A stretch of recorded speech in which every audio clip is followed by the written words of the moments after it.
আজকে সোর্সগুলো মানে ইসলামী আইনের এক অদ্ভুত ধাঁধার সামনে আমাদের দাঁড় করিয়েছে। বিষয় হল লিওয়াত বা পুরুষে পুরুষে অবৈধ সম্পর্ক। আর ধাঁধাটা হল কিভাবে একটা আইন একই সাথে সর্বোচ্চ শাস্তির কথা বলে, আবার সেই শাস্তির প্রয়োগের শর্তগুলোকে প্রায় অসম্ভব করে তোলে। এই আইনই স্ববিরোধিতার পেছনের কারণটা খুঁজে বের করাই আজকের ডিপ ডাইভের মিশন। আর এই ধাঁধার উত্তর খুঁজতে গেলে আমাদের প্রথমেই দুটো চাবি হাতে নিতে হবে। ইসলামী আইনে শাস্তির দুটো মূল ধারণা আছে, হদ্দ আর তাজির।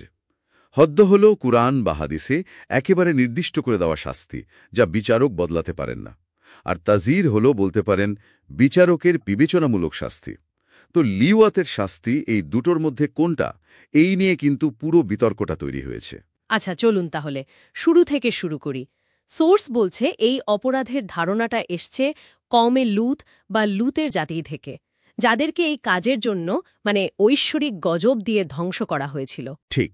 আর এখানে একটা মজার বিষয় হলো, কোরআন এটাকে শুধু একটা ব্যক্তিগত পাপ হিসেবে দেখায়নি, এটাকে একটা সামাজিক অপরাধ হিসেবে তুলে ধরেছে।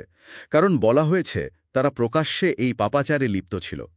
আর এই ধর্মতাত্ত্বিক গুরুত্বের কারণেই কিন্তু পরবর্তী যুগের আইনবিদরা এর জন্য একটা কঠোর আইনি কাঠামোর প্রয়োজন অনুভব করেন। এখানেই তো বিষয়টা জটিল হতে শুরু করে, কারণ শাস্তিটা ঠিক কী হবে তা নিয়ে আইনবিদরা একমত হতে পারেননি। বাবা, তার মানে একই অপরাধের জন্য বেত্রাঘাত থেকে শুরু করে পাথরও মেরে মৃত্যুদণ্ড পর্যন্ত এত বড় পরিসরের শাস্তির বিধান রয়েছে। আইনবিদদের মধ্যে এত বিশাল পার্থক্য কেন? কারণ তারা ভিন্ন ভিন্ন আইনি যুক্তি ব্যবহার করেছেন। যেমন মালেকি, শাফেই আর হাম্বালি মাযহাব কিয়াস নামে একটা পদ্ধতি ব্যবহার করে। কিয়াস মানে হল সহজ কথায় একটা জানা বিষয়ের সাথে তুলনা করে নতুন একটা বিষয়ের সিদ্ধান্ত নেয়া। তারা বলেছেন যেহেতু লিওয়াত এবং জিনা মানে ব্যভিচার দুটোই অবৈধ যৌনপ্রবেশ, তাই এদের শাস্তিও একই হওয়া উচিত। অর্থাৎ বিবাহিতের জন্য রজম বা মৃত্যুদণ্ড, আর অবিবাহিতের জন্য বেত্রাঘাত। কিন্তু সোর্স বলছে হানাফি মাযহাব, যা এই অঞ্চলের সবচেয়ে প্রভাবশালী, হ্যাঁ, তাদের অবস্থানটা কিন্তু সম্পূর্ণ আলাদা। তারা এই যুক্তি কেন মানছে না? হ্যাঁ, হানাফিদের যুক্তিটা খুবই মৌলিক।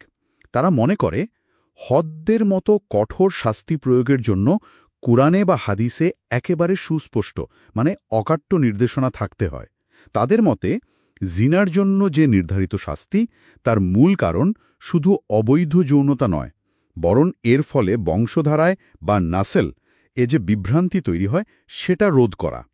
যেহেতু লিওয়াতের ক্ষেত্রে বংশ পরিচয় নিয়ে বিভ্রান্তির কোনো সুযোগই নেই, তাই তাদের মতে জিনার হদ এখানে প্রযোজ্য হবে না। এটা সম্পূর্ণ ভিন্ন প্রকৃতির অপরাধ। এর জন্য বিচারক তাজির বা বিবেচনামূলক কঠোর শাস্তি দেবেন। আচ্ছা, এখানে একটা অদ্ভুত ব্যাপার লক্ষ্য করার মতো। আইনবিদরা একদিকে যেমন কঠোরতম শাস্তির কথা বলছেন, আবার অন্যদিকে এমন সব শর্ত জুড়ে দিচ্ছেন যা পালন করা প্রায় অসম্ভব। সোর্স বলছে হদ্দ প্রমাণ করতে 4 জন প্রাপ্তবয়স্ক পুরুষ মুসলিম এবং ন্যায়পরায়ণ প্রত্যক্ষদর্শী সাক্ষী প্রয়োজন, যারা স্বচক্ষে অনুপ্রবেশের ঘটনা দেখেছে। 1 মিনিট, এটা তো প্রায় অসম্ভব শোনায়। বাস্তবে কি এমন সাক্ষী পাওয়া সম্ভব? ঠিক এইখানেই শরীয়তের অন্তর্নিহিত সুরক্ষা ব্যবস্থাটি কাজ করে। এই শর্তগুলো ইচ্ছাকৃতভাবেই এত কঠিন রাখা হয়েছে। এর পেছনে মূল উদ্দেশ্য হল মিথ্যা অপবাদ থেকে ব্যক্তিকে রক্ষা করা এবং তার ব্যক্তিগত সম্মান বাঁচানো। ইসলামী আইনের একটা বিখ্যাত নীতি আছে, দার আল হুদুদ বিশুবুহাত। এর সহজ অর্থ হল সন্দেহের কারণে হদ রহিত করা। সামান্যতম সন্দেহ থাকলেও ওই নির্ধারিত কঠোর শাস্তিটা প্রয়োগ করা যাবে না। তার মানে আইনটি কাগজে কলমে যতটা কঠোর, প্রয়োগের ক্ষেত্রে ততটাই প্রায় নিষ্ক্রিয় করে রাখা হয়েছে। এটা কি আইনের উদ্দেশ্যকেই একরকম ব্যর্থ করে দেয় না? আসলে ব্যর্থ করে দেয় না, বরং উদ্দেশ্যটা একটু ভিন্নভাবে পূরণ করে। একদিকে এই কঠোর বিধান সমাজে একটা চূড়ান্ত প্রতিরোধক বা ডিটারেন্ট হিসেবে কাজ করে, আর অন্যদিকে প্রমাণের এই কঠিন শর্ত ব্যক্তির জন্য ব্যক্তিগত তওবা বা অনুশোচনার পথ খোলা রাখে এবং রাষ্ট্রীয় হস্তক্ষেপকে সীমিত করে। তাহলে সব মিলিয়ে যা দাঁড়ালো, ইসলামী আইন লিওয়াতকে একটি গুরুতর অপরাধ হিসেবেই দেখে, কিন্তু এর শাস্তির প্রকৃতি নিয়ে ফিকাহবিদদের মধ্যে গভীর মতভেদ আছে। তবে সবচেয়ে গুরুত্বপূর্ণ দিক হল একদিকে কঠোর শাস্তির ভয় দেখিয়ে সমাজে একটা নৈতিক মানদণ্ড ঠিক করা হয়েছে, আর অন্যদিকে প্রমাণের শর্তগুলোকে প্রায় অসম্ভব করে তুলে ব্যক্তিকে রাষ্ট্রীয় শাস্তি থেকে একরকম সুরক্ষাই দেওয়া হয়েছে। একদম ঠিক। আর এই পুরো আইনি কাঠামোটি আমাদের সামনে একটা গভীর প্রশ্ন তুলে ধরে। ধর্মীয় আইনের মূল উদ্দেশ্য কি? ব্যক্তিকে পৃথিবীতে শাস্তি দেওয়া, নাকি সমাজের জন্য একটি সর্বোচ্চ নৈতিক আদর্শ স্থাপন করা এবং ব্যক্তিগত পাপের চূড়ান্ত বিচারের ভার স্রষ্টার উপর ছেড়ে দেওয়া? এই বিষয়টি নিয়ে কিন্তু ভাবনার অবকাশ রয়েছে।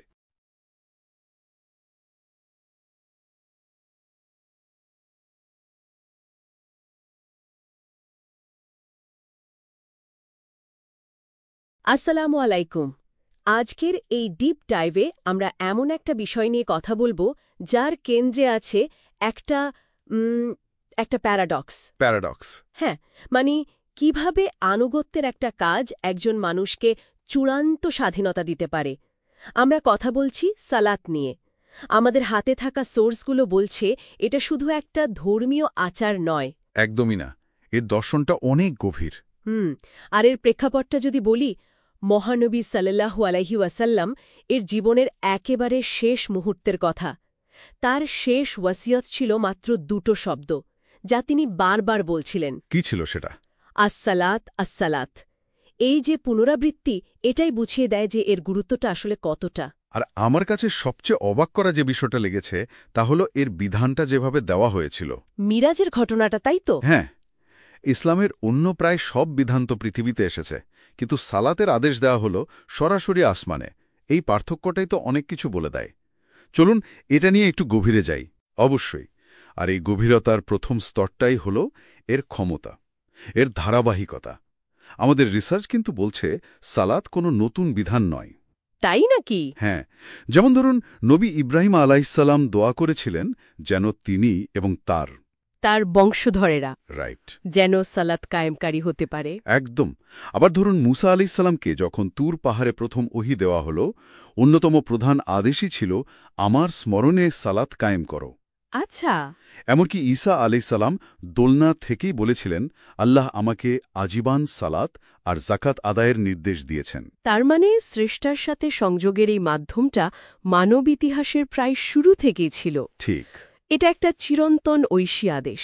আচ্ছা, এই যে সংযোগের কথা বলছেন, এর স্বরূপটা ঠিক কি? আমাদের সোর্সগুলোতে বারবার একটা শব্দের উপর খুব জোর দেওয়া হয়েছে, খুশু। সালাতের এই প্রাণ বা আত্মা বলতে ঠিক কি বোঝানো হয়েছে? খুশু হল এমন একটা জিনিস যা সালাতকে নিচ্ছক কিছু শারীরিক নড়াচড়া থেকে আলাদা করে ইবাদতে পরিণত করে। এর মানে হল আল্লাহর প্রতি গভীর মনোযোগ, বিনয় আর ভয় মেশানো একটা ভালোবাসা। সোর্সগুলোতে একটা অসাধারণ উপমা আছে। কি সেটা? আমাদের অন্তর বা হৃদয়কে বলা হয়েছে একজন বাদশাহর মতো, আর দেহের বাকি অঙ্গপ্রত্যঙ্গ হল তার প্রজা। ইন্টারেস্টিং। তো বাদশাহ যদি নিজেই অস্থির বা অহংকারী হয়, প্রজারাও তো বিশৃঙ্খল হবে, তাই না? ঠিক। তার মানে মন যদি স্থির না হয়, তাহলে শরীরের এই ওঠা বসাটাও অর্থহীন হয়ে পড়ে। এই একাগ্রতার অভাবেই কি সালাত অনেক সময় আমাদের জীবনে প্রভাব ফেলতে পারে না? এক্স্যাক্টলি। কোরআনে তো বলাই হয়েছে, নিশ্চয়ই সালাত অশ্লীল ও মন্দ কাজ থেকে বিরত রাখে। কিন্তু এই সুরক্ষাটা তখনই কাজ করে যখন সালাতে খুশু থাকে। খুশু ছাড়া সালাত একটা প্রাণহীন দেহের মতো। আর এই সংযোগটা যদি কেউ ইচ্ছে করে ছিন্ন করে, তার পরিণতিও তো নিশ্চয়ই মারাত্মক। হ্যাঁ, ইসলামের দৃষ্টিতে এটা সবচেয়ে গুরুত্বপূর্ণ পাপগুলোর একটা হাদিসের ভাষ্য অনুযায়ী যে ব্যক্তি সালাতের ব্যাপারে এর সুরক্ষা করে না, কিয়ামতের দিন তার হাসর হবে ইতিহাসের 4 জন কুখ্যাত ব্যক্তির সাথে। কারা তারা? প্রথমজন ফিরাউন, যে ক্ষমতার অহংকারে একদম ডুবে গিয়েছিল। আচ্ছা, ক্ষমতার অহংকার। দ্বিতীয়জন কারুন, যে ছিল সম্পদের মোহে অন্ধ। ক্ষমতা আর সম্পদ মানব ইতিহাসের সবচেয়ে বড় দুটো ফাঁদ। আর বাকি দুজন হল হামান, ফিরাউনের দুর্নীতিগ্রস্ত উজির, আর উবাই ইবেন খালফ, যে ছিল সত্যের একজন প্রকাশ্য সামাজিক শত্রু। তার মানে এর প্রতীকী অর্থটা হল যে স্রষ্টার উপাসনা ছেড়ে দেয়, সে আসলে এই পার্থিব জিনিসগুলোর ক্ষমতা, সম্পদ, দম্ভ এগুলোরই দাসত্ব বেছে নেয়। একদম ঠিক এই পয়েন্টটাই। এই যে ব্যক্তিগত সংযোগের কথা আমরা বলছি, আমাদের সোর্সগুলো কিন্তু এর সামাজিক দিকটার উপরেও দারুণ জোর দিয়েছে। একা সালাত আদায়ের চেয়ে জমাতে বা সংঘবদ্ধভাবে আদায়ের গুরুত্ব এত বেশি কেন? এর আধ্যাত্মিক আর সামাজিক দুটো কারণই খুব গুরুত্বপূর্ণ। হাদিস অনুযায়ী জামাতে সালাত আদায় করলে একা আদায়ের চেয়ে ২৭ গুণ বেশি পুরস্কার পাওয়া যায়। ২৭ গুণ? হ্যাঁ, আর রসুল সাল্লাল্লাহু আলাইহি ওয়াসাল্লাম জামাত ত্যাগকারীদের প্রতি এতটাই কঠোর ছিলেন যে তিনি তাদের ঘরবাড়ি জ্বালিয়ে দেওয়ার ইচ্ছা প্রকাশ করেছিলেন। বলেন কি? এমনকি একজন অন্ধ সাহাবী, যার মসজিদে আসার মতো কোনো সাহায্যকারীও ছিল না, তাকেও জামাতে আসার ব্যাপারে ছাড় দেয়া হয়নি। তার মানে এর সামাজিক গুরুত্বটা অপরিসীম। অবশ্যই। এটি মুসলিম সমাজে দৈনিক ৫ বার ঐক্য, শৃঙ্খলা আর ভ্রাতৃত্ববোধের এক অসাধারণ প্রদর্শনী। ধনী গরিব, শাসক শাসিত সবাই যখন এক কাতারে কাঁধে কাঁধ মিলিয়ে দাঁড়ায়, তখন সব ধরনের সামাজিক বৈষম্য ভেঙে যায়। এটা আসলে সাম্যের একটা প্রশিক্ষণ। তাহলে পুরো আলোচনার পর আমরা আবার সেই শুরুর প্রশ্নে ফিরে এলাম, কিভাবে একটা আপাত দাসত্বের কাজ মানুষকে চূড়ান্ত স্বাধীনতা দেয়। আমাদের হাতে থাকা সোর্সগুলোর এটাই সবচেয়ে গুরুত্বপূর্ণ দর্শন। আপাতদৃষ্টিতে সালাত হল আল্লাহর প্রতি দাসত্ব, কিন্তু এই একটি সত্তার কাছে নিজেকে সঁপে দেওয়ার মাধ্যমে এই মানুষ ডিপ ডাইভে আমরা প্রফেট মুহাম্মদ সাল্লাল্লাহু আলাইহি ওয়াসাল্লামের জীবনের দিকে তাকাচ্ছি। ক্ষমতা, তবে খ্যাতি, মানে আমাদের সামাজিক উদ্দেশ্য চাপ, কোনো সাধারণ এমনকি জীবনী পাঠ নিজের নয়। প্রবৃত্তির গোলামি একদমই না। থেকেও সে বরং মুক্ত হয়ে আমরা যায়। তার জীবনের এমন একমাত্র ৩টা পরম বিশেষ সত্তার মুহূর্ত সামনে খতিয়ে মাথা নত দেখব, করার যা মাধ্যমেই তাকে মানুষ একজন আসলে নেতা, প্রকৃত একজন অর্থে সমাজ স্বাধীন হতে সংস্কারক পারে। হিসেবে দারুণ একটি সংজ্ঞায়িত ভাবনা। করেছিল। তাহলে তো শ্রোতাদের চলুন জন্য এই বিষয়টা আজকের একটু ভাবনার তলিয়ে দেখি। বিষয়ে এটাই আমাদের হতে পারে, সোর্সগুলো ঘেটে আমাদের একটা জীবনে জিনিস খুব পরিষ্কার এমন বোঝা কোন যায়। কোন অদৃশ্য নবুয়ত দাসত্ব প্রাপ্তির রয়েছে অনেক আগেই যা থেকে মক্কার মুক্তির সমাজে জন্য তার একটা স্রষ্টার প্রতি অন্যরকম এই পরিচিতি ছিল। আনুগত্যই হতে পারে হ্যাঁ, একমাত্র তাকে পথ। আল আমিন বা বিশ্বস্ত নামে ডাকা হতো। ঠিক, আর ৩৫ বছর বয়সে কাবা সংস্কারের সময় এই আস্থারই যেন একটা চূড়ান্ত পরীক্ষা হয়। তখনকার পরিস্থিতিটা ঠিক কী ছিল? পরিস্থিতিটা ছিল বলা যায় বিস্ফোরক। কাবার দেয়ালে হাজারে আসওয়াদ বা কৃষ্ণ পাথরটা পুনঃস্থাপন করা, এটা প্রত্যেক গোত্রের জন্য একটা বিরাট সম্মানের ব্যাপার ছিল। আচ্ছা, তো এই সম্মান কে পাবে তা নিয়ে বিবাদ এমন পর্যায়ে পৌঁছায় যে তলোয়ার কোষমুক্ত হয়ে গিয়েছিল। একটা গৃহযুদ্ধ ছিল শুধু সময়ের অপেক্ষা। ঠিক সেই মুহূর্তে তিনি সেখানে পৌঁছান, আর সবাই তাকে বিচারক হিসেবে মেনে নেয়। আর তার সমাধানটা ছিল অসাধারণ, তাই না? তিনি তো সম্মানটা একা নেননি, না, একদমই না। বরং একটা চাদরের উপর পাথরটা রেখে সব গোত্রপ্রধানকে একসাথে সেটা বহন করতে বললেন। মানে সম্মানটা সবার মধ্যে ভাগ করে দিলেন। এখানেই কি তার নেতৃত্বের মূল সূত্রটা লুকিয়েছিল? মানে সংঘাত এড়িয়ে সবাইকে নিয়ে এগোনোর ক্ষমতা? একদম ঠিক। আর ভাবুন, এটা তার নবুবত প্রাপ্তিরও ৫ বছর আগের ঘটনা, যা প্রমাণ করে যে তার এই প্রজ্ঞা ছিল জন্মগত। তিনি বুঝেছিলেন যে আসল বিজয় কাউকে হারানোর মধ্যে নেই, বরং সবাইকে বিজয়ী অনুভব করানোর মধ্যে আছে। এই যে সংঘাত সমাধানের ক্ষমতা, এটাই কি তাকে পরে মদিনায় একটা সম্পূর্ণ নতুন সমাজ গড়তে সাহায্য করেছিল? কারণ সেখানকার পরিস্থিতি তো আরও অনেক বেশি জটিল ছিল। হ্যাঁ, মদিনার চ্যালেঞ্জটা ছিল বহুমাত্রিক। সেখানে গিয়ে তিনি যা করেছিলেন তা ছিল ৭ম শতাব্দীর আরবের জন্য এক কথায় বৈপ্লবিক। তিনি সেখানকার মুসলিম, ইহুদি এবং অন্যান্য গোত্রগুলোকে নিয়ে একটা চুক্তি করেন, যা ইতিহাসে মদিনার সনদ নামে পরিচিত। এই সনদের সবচেয়ে যুগান্তকারী দিক কোনটা ছিল? আমাদের সোর্সগুলো বলছে যে এটা প্রায় একটা লিখিত সংবিধানের মতো কাজ করেছিল। সবচেয়ে গুরুত্বপূর্ণ দিকটি ছিল এর মূল ভিত্তিটা।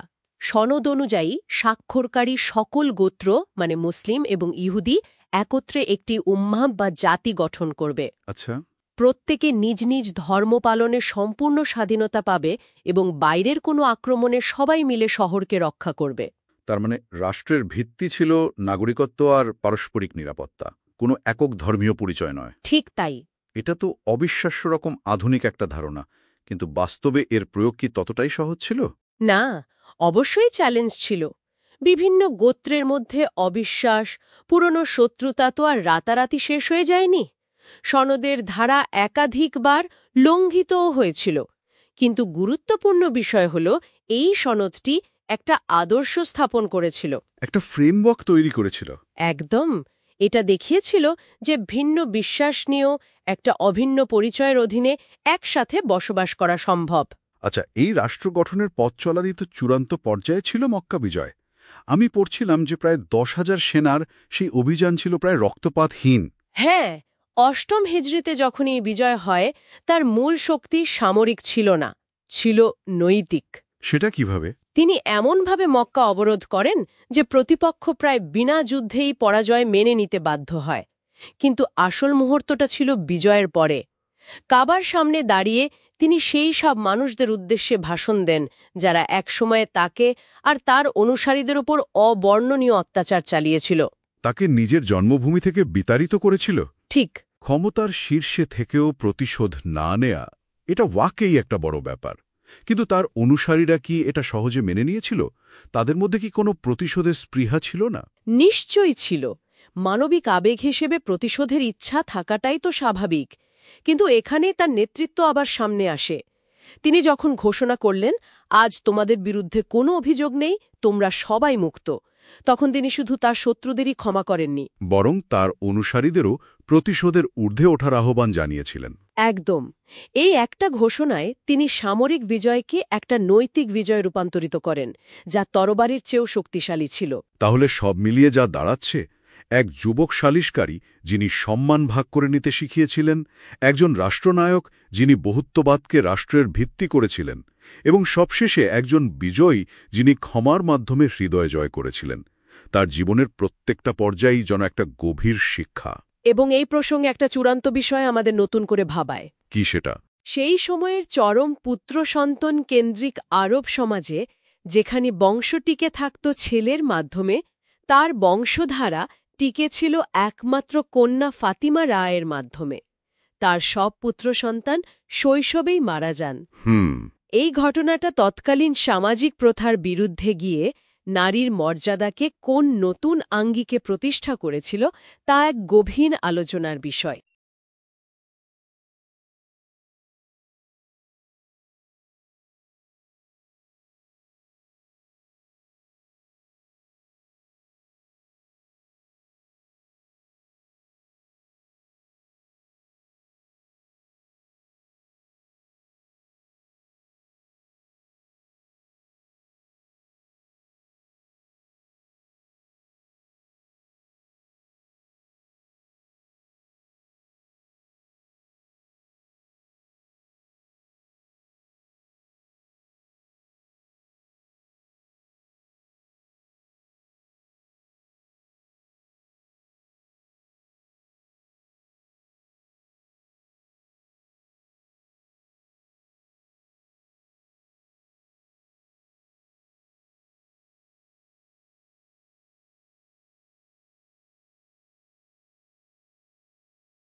আমাদের আজকের ডিপ ডাইভটা কিন্তু বেশ গভীর একটা, বলা যায় মনস্তাত্ত্বিক যুদ্ধ নিয়ে। ইবাদতের ভেতরেই লুকিয়ে থাকা এক নীরব শত্রু, যেখানে একনিষ্ঠতা বা ইখলাসের সাথে লড়াই চলে লোক দেখানো মনোভাব বা রিয়ার। ঠিক। আমাদের হাতে থাকা সোর্সগুলো বলছে এটা ভালো কাজকে ভেতর থেকে একেবারে শেষ করে দেওয়ার একটা নীরব প্রক্রিয়া। মানে ইখলাস হল যে কোনো কাজ শুধু কেবল আল্লাহর সন্তুষ্টির জন্য করা, আর এটাই তো ইবাদত কবুল হওয়ার মূল ভিত্তি। রাইট। আর রিয়া হল ঠিক তার উল্টো, মানে আল্লাহর জন্য করা কোনো কাজে মানুষের প্রশংসা বা সম্মান এই ধরনের ইচ্ছা ঢুকে পড়া। সোর্সগুলোতে তো এটাকে বেশ কঠোরভাবে বলা হয়েছে, তাই না? আছে। আল্লাহর সাথে প্রতারণার চেষ্টা, এরকম কথাও আছে। হ্যাঁ, আছে। তাহলে চলুন এই অদৃশ্য শত্রুর গভীরে একটু ঢোকা যাক, বোঝার চেষ্টা করি রিয়া ঠিক কিভাবে কাজ করে, কেন এটা এত বিপজ্জনক, আর এর থেকে মুক্তির উপায়টাই বাকি। আচ্ছা, শুরুতেই একটা বিষয়, এই যে মেটেরিয়ালগুলো, এখানে রিয়াকে শির্ক আসগার বা ছোট শির্ক বলা হয়েছে। এখন শির্ক তো সবচেয়ে বড় গুনাহ, এই ছোট শির্ক আসলে কতটা গুরুত্বপূর্ণ? দেখুন, নামটা ছোট শিরক হলেও এর ভয়াবহতা কিন্তু অসীম। একটা বিষয় চিন্তা করলেই এর গভীরতা বোঝা যায়। কি রকম? রাসূলুল্লাহ সাল্লাল্লাহু আলাইহি ওয়াসাল্লাম বলেছেন তিনি তার উম্মতের জন্য দাজ্জালের চেয়েও বেশি ভয় করেন এই গোপন শিরককে। এক মিনিট দাজ্জালের চেয়েও বেশি, এটা তো একটা বিরাট বড় কথা। কেন একে এত ভয়ঙ্কর হিসেবে দেখা হচ্ছে কেন? কারণটা এর মূলে। রিয়াকারী তার ইবাদতের মাধ্যমে একই সাথে আল্লাহ এবং মানুষ দুই পক্ষকেই খুশি করতে চায়। এটা তো আল্লাহর একত্ববাদের যে ধারণা তার সাথে সরাসরি সাংঘর্ষিক। আচ্ছা। একটা হাদিসে কুদসিতে আল্লাহর বক্তব্য খুব পরিষ্কার, আমি অংশীদারদের অংশীদারিত্ব থেকে সবচাইতে মুক্ত। যে ব্যক্তি কোনো কাজে আমার সাথে অন্য কাউকে শরিক করে আমি তাকে ও তার শিরককে প্রত্যাখ্যান করি।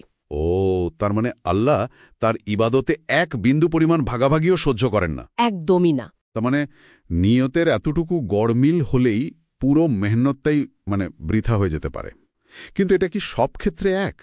ধরুন ইবাদত তো শুরু করলাম ঠিকভাবে, কিন্তু মাঝপথে হঠাৎ করে লোক দেখানোর চিন্তা মাথায় চলে এলো, তখন কি হবে? এটা খুবই গুরুত্বপূর্ণ একটা প্রশ্ন। আর সোর্সগুলো ঠিক এই ব্যাপারটাই বিশদভাবে আলোচনা করেছে। তারা মূলত 3টা আলাদা পরিস্থিতির কথা বলেছে। প্রথমটা তো সহজ, যদি কোনো কাজের শুরুটাই হয় লোক দেখানোর জন্য, তাহলে তো সেই কাজটা গোড়াতেই বাতিল, এটা সরাসরি শিরক। আর দ্বিতীয় পরিস্থিতিটা, যেটা আমি বললাম, মাঝপথে যদি এমন চিন্তা আসে? হ্যাঁ, ইবাদত ইখলাসের সাথে শুরু হওয়ার পর মাঝে যদি রিয়া ঢোকে, তখন ব্যক্তির প্রতিক্রিয়ার ওপর সব নির্ভর করে। আচ্ছা। যদি সে ওই চিন্তাকে মন থেকে ঝেড়ে ফেলার সর্বোচ্চ চেষ্টা করে, তাহলে তার মূল আমলে কোনো ক্ষতি হবে না। কিন্তু যদি সে ওই চিন্তাকে প্রশ্রয় দেয়, উপভোগ করতে শুরু করে, তাহলে পুরো আমলটাই বাতিল হয়ে যাবে। এই বিষয়টা তো খুবই সূক্ষ্ম। কাজের শুরুতে আর মাঝের অবস্থাটা তো বুঝলাম, কিন্তু যদি কাজটা নিখুঁতভাবে শেষ করার পর কেউ প্রশংসা করে আর তাতে মনে একটু আনন্দ লাগে, তখন কি সেটাও রিয়া হয়ে যাবে? মনকে তো আর জোর করা যায় না। না, সেটা রিয়া নয়। ইবাদত শেষ হওয়ার পর মানুষের প্রশংসা শুনে যে স্বাভাবিক আনন্দটা আসে, তাকে ঈমানের লক্ষণ বলা হয়েছে। ও আচ্ছা, কারণ কাজটা সম্পন্ন হয়েছিল বিশুদ্ধ নিয়তে। এই আনন্দটা হলো, বলতে পারেন, দুনিয়ায় পাওয়া একটা অগ্রিম পুরস্কারের মতো। বুঝতে পারলাম। তাহলে মূল বিপদটা হলো কাজের সময়কার নিয়ত। আচ্ছা, পরকালে এর পরিণতি কতটা ভয়াবহ? আমাদের সোর্সগুলোতে তো বেশ কিছু মর্মান্তিক উদাহরণের কথা বলা আছে।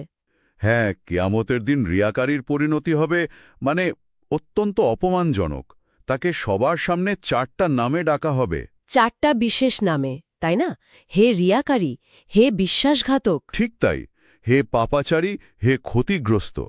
তারপর বলা হবে, যাদের দেখানোর জন্য কাজ করেছিলে, যাও তাদের কাছেই পুরস্কার চাও। কি ভয়ঙ্কর! সবচেয়ে হৃদয় বিদারক উদাহরণ হল হাসরের ময়দানে প্রথম যে 3 জনকে জাহান্নামে নিক্ষেপ করা হবে, তারা হবেন একজন শহীদ, একজন আলেম এবং একজন বড় দানবীর। ভাবা যায় তাদের এত বড় বড় আমল। হ্যাঁ, বিশাল বিশাল আমল থাকা ডিপ ডাইভে সত্ত্বেও আমরা শুধু কোরআন নিয়তের আর হাদিসের গড়মিলের আলোকে কারণে ভালো সব বরবাদ হয়ে ব্যবহারের যাবে। একেবারে আসলে গোড়ার আতঙ্কজনক। কথাগুলো একটু দেখব। এত মানে পরিশ্রম, গভীরে ডুব দেব আর কি। এত ত্যাগ, সব শূন্য আমাদের হয়ে হাতে যাবে যে সোর্সগুলো শুধু একটা আছে, গোপন ইচ্ছার সেগুলো কারণে। দিয়ে যেন একটা এই একটা আত্মঘাতী গাইডলাইন প্রবণতা তৈরি থেকে করা যায়। বাঁচার উত্তম বাস্তবসম্মত চরিত্র উপায় গড়ার কি? জন্য।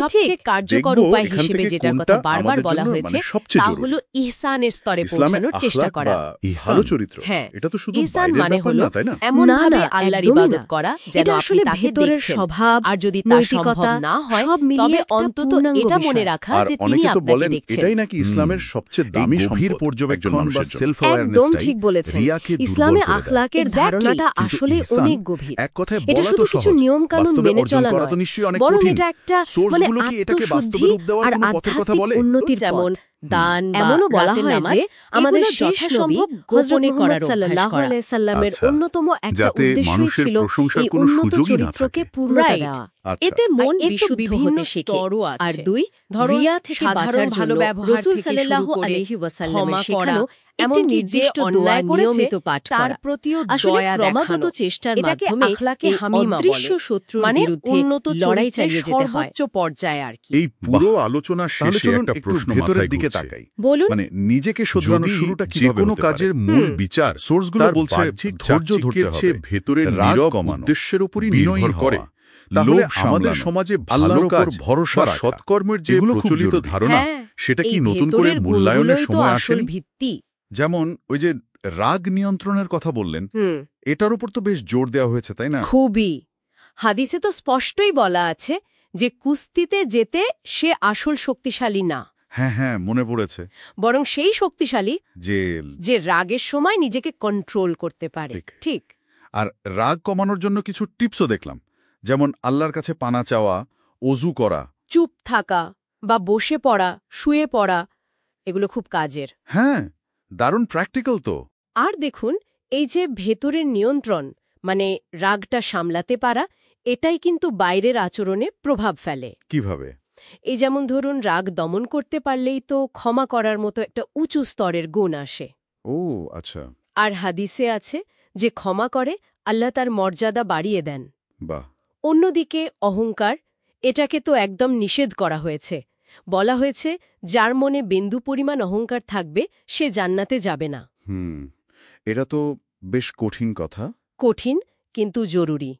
এর ঠিক উল্টোটা হল বিনয়। যে আল্লাহর জন্যে বিনয়ী হয়, আল্লাহ তাকে উঁচু মর্যাদা দেন।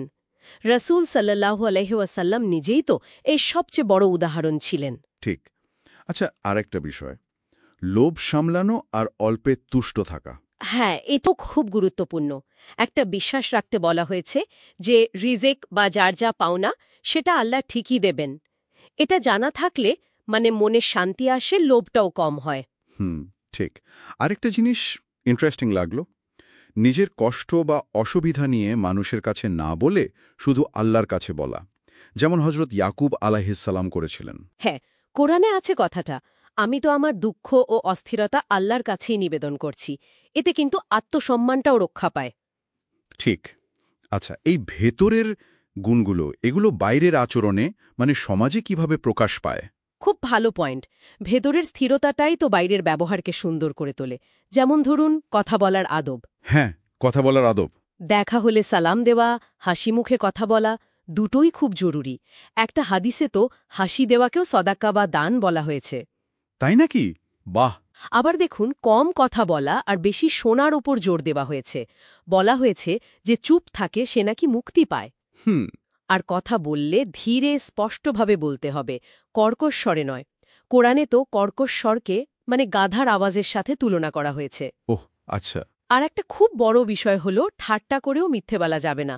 মিথ্যাকে তো সব পাপের মূল বলা হয়। ওয়াদা বা প্রমিস রক্ষার কথাও তো খুব গুরুত্ব দিয়ে বলা হয়েছে, তাই না? অবশ্যই, এটা ঈমানের একটা চিহ্ন, আর এর জন্য জবাবদিহি করতে হবে বলেও উল্লেখ আছে। আর অন্যদের সম্মান করা, বিশেষ করে বড়দের, ছোটদের। হ্যাঁ, বড়দের সম্মান, ছোটদের স্নেহ।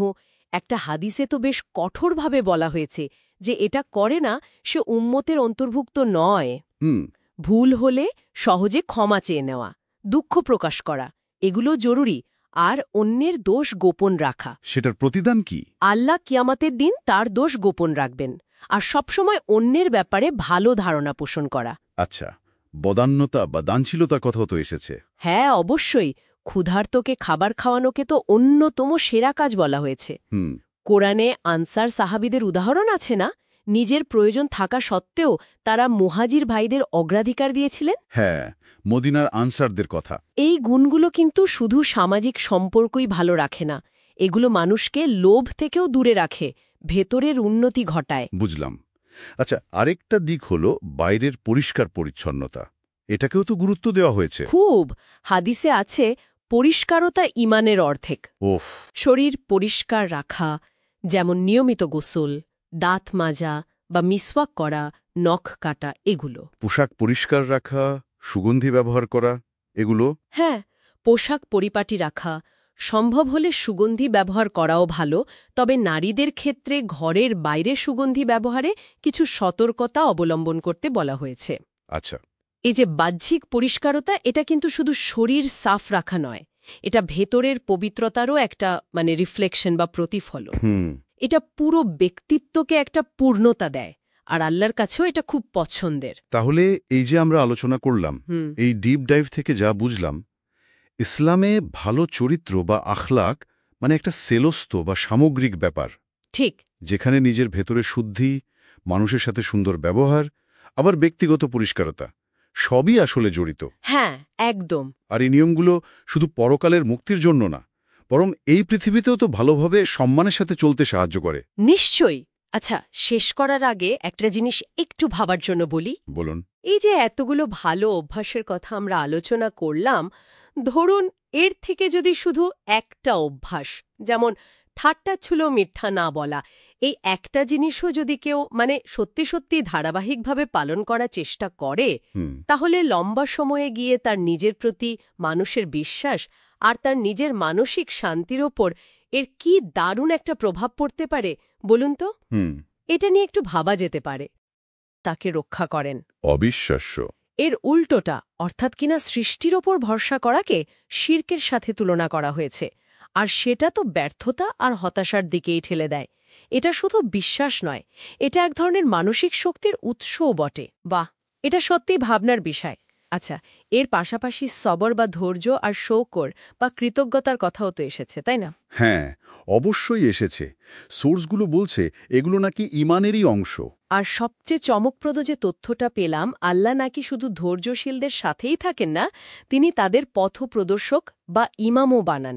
এর মানে তো অনেক গভীর। অবশ্যই, অনেক গভীর। আর এর সাথেই আসে ইহসান, অর্থাৎ প্রতিটি কাজ, বিশেষ করে ইবাদত, এমনভাবে করা যেন আমরা আল্লাহকে দেখতে পাচ্ছি। অথবা অন্তত তিনি যে আমাদের দেখছেন। ঠিক, সেই বোধটা রাখা। এর একটা দারুণ জাগতিক প্রভাবও আছে কিন্তু। কাজে আসে নিখুঁততা বা ইতকান, যা আল্লাহ ভালোবাসেন। আচ্ছা। আর তাকওয়া বা আল্লাহ ভীতি হল সেই অদৃশ্য সুতো যা এই সবগুলোকে একসাথে বেঁধে রাখে। সোর্সগুলো স্পষ্ট বলছে আল্লাহ তাকওয়াবান ও মুহসিনদের ভালোবাসেন, তাদের পথ দেখান, রহমত দান করেন। এমনকি এটাও উল্লেখ আছে যে গুনাহের কারণে মানুষের রিজিক কমে যেতে পারে বা জ্ঞান অর্জনের পথও বন্ধ হয়ে যেতে পারে। কিছু নির্দিষ্ট আমলের কথাও কিন্তু বেশ গুরুত্ব দিয়ে বলা হয়েছে, যেমন প্রতিদিন সকাল ও সন্ধ্যায় সূরা ইখলাস, ফালাক এবং নাস 3 বার করে পড়া। এটা তো আমরা অনেকেই করি। হ্যাঁ, এটা খুব জরুরি।